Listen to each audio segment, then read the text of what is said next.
can't tell you how much fun I had making this. Learning to cook in the camper, in the motorhome, has been a challenge.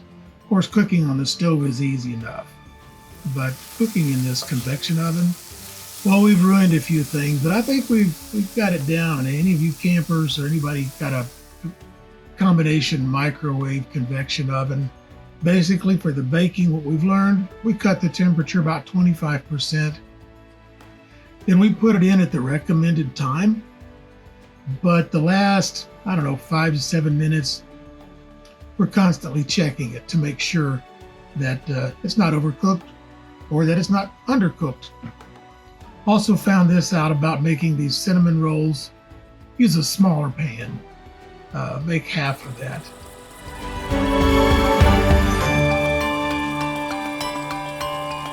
So that's it for now.